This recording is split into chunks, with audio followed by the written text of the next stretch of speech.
and gals, and welcome back to my channel. If you guys are new here, hi, my name is Hillary, and if you are a returning subscriber, then you must be a crazy hilly, and welcome back. If you guys happen to like the content that I'm putting out, feel free to give me a like, subscribe, or leave a comment down below. It actually helps the channel out so much, and I'd be very appreciative. Hope you guys are all having a great holiday season so far. I know I've already started decorating my trees. One of them looks like a toilet brush. The other one's a little fuller, so that's great.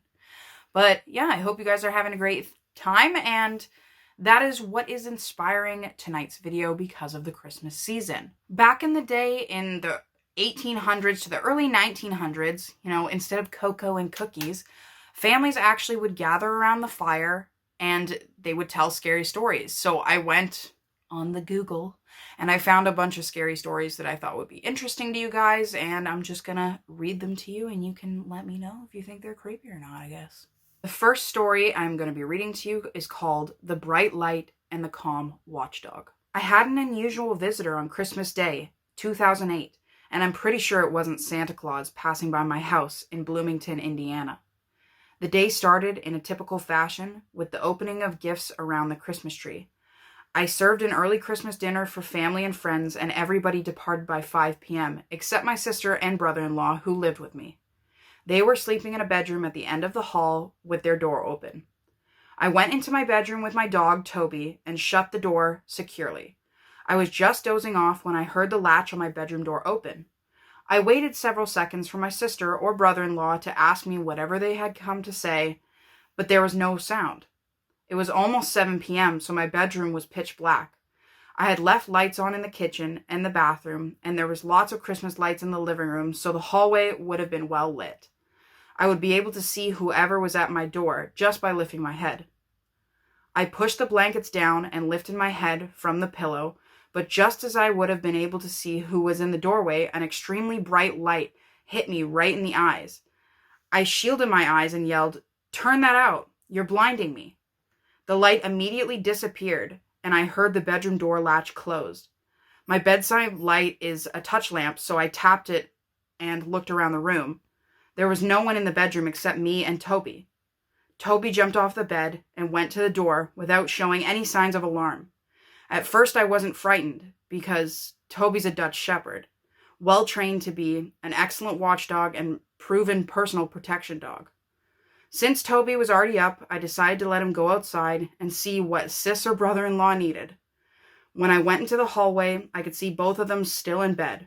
I took Toby to the living room to let him outside, and there was nobody there either.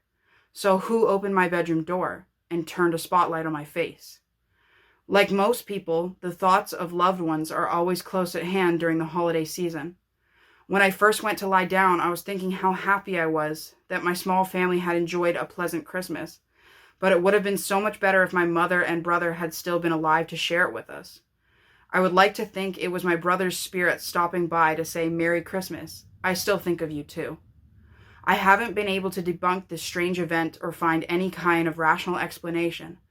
I'm half afraid that my heart stopped during my sleep, and the light I saw was the bright light people report after near-death experiences. Leave it to me to see the stairway to heaven and ruin my chance at eternal paradise by saying, "Turn out the light."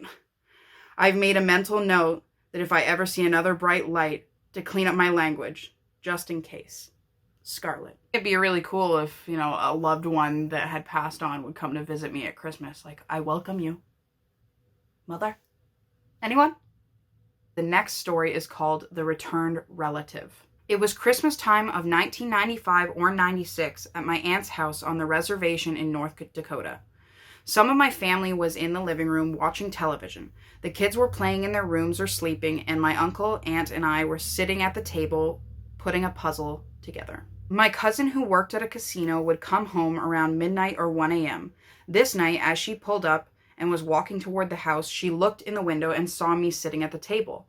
My uncle sitting across from me, and someone standing to the left of me, and someone standing in the corner. So she continued to walk into the house, thinking nothing of it. As we were sitting there talking, she looked at me and asked who was standing next to me a few minutes ago, and who was in the corner. I told her no one, she said.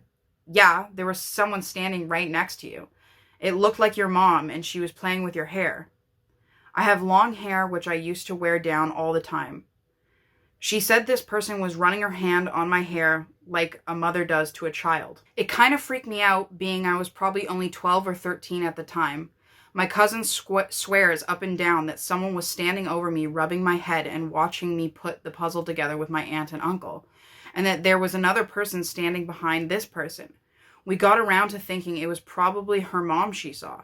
She passed away on her birthday a week before Christmas back in 1992. In my family, we consider our aunts and uncles to be just like our moms and dads. After thinking that it could have been her, it didn't scare me so much. However, we couldn't figure out who the person was standing in the corner, and always around Christmas time, something strange always happens, and we just think it's her visiting us. V. The next story is called The Haunted Tree. My parents and I lived in a small home that was around 90 years old. The year would have been 1996. We lived there from the time I was 7 years old to the time I was 19. From the very day that we moved in, I felt that I was not alone. One year around Christmas time, I was having a friend spend the night. The heat had just shut off briefly, and she and I were sitting in the living room watching television when the temperature dropped substantially. As I rose to turn up the heat, the Christmas tree began to shake violently. Ornaments were falling off right and left, and she and I were terrified. We ran upstairs and lay down on my bed. My white cat curled up with us, and my door was open slightly. When I gazed out at the dark hallway, I was horrified to see a tall white figure run down the hall. I turned to my friend, and she acknowledged that she had seen the exact same thing. She never spent another night over again. Caitlin Williams. It was really short. I don't know why your tree's shaking. Maybe there was an earthquake. I know it would freak me out if my tree was shaking for no reason, as I don't usually get earthquakes up here in Canada, but creepy.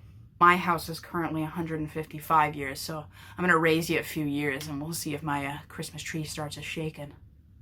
Our next story is called The Figure in the Recliner. My mother, to whom I was very close, passed away in 1964 when I was 17 years old. I left home that year and moved to Ontario from Nova Scotia. In 1969, I met a girl whom I will call Karen, and we got married in March of 1970. In December of 1971, we were expecting our first child. We were living in a small 1.5 bedroom bungalow. There was a fireplace in the living room. My wife and I loved that fireplace, and we had it lit every night. It was Christmas Eve, 1971, and we had just finished putting our gifts under the tree, and a nice fire gave off a beautiful glow.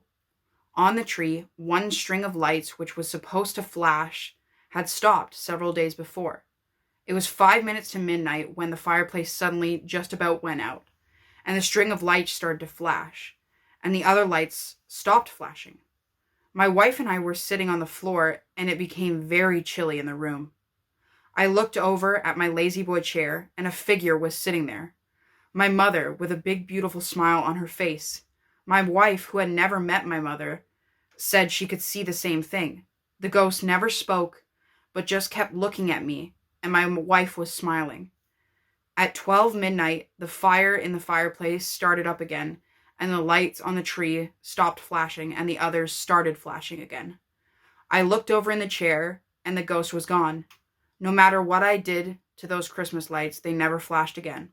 Arthur H. One really gave me chills, like up my neck. It went literally from the base of my back to my neck. I'm pretty sure I have goosebumps.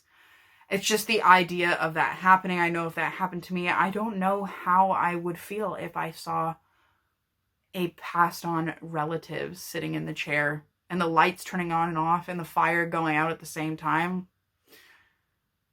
Ooh. Thank you guys for watching and listening to these scary stories. I know the last one was the scariest for me. It creeped me out the most, but which one did you like? How would you feel if any of your family members came to visit you this Christmas and they were not of this world? Let me know down in the comments, and feel free to give a like or subscribe if you like this content. It helps the channel out so much. I have a Patreon and merch down below, but you don't have to buy anything, but if you do, it's there. Let me know what you guys think, and I'll see you guys next week. Thanks so much for watching. Bye.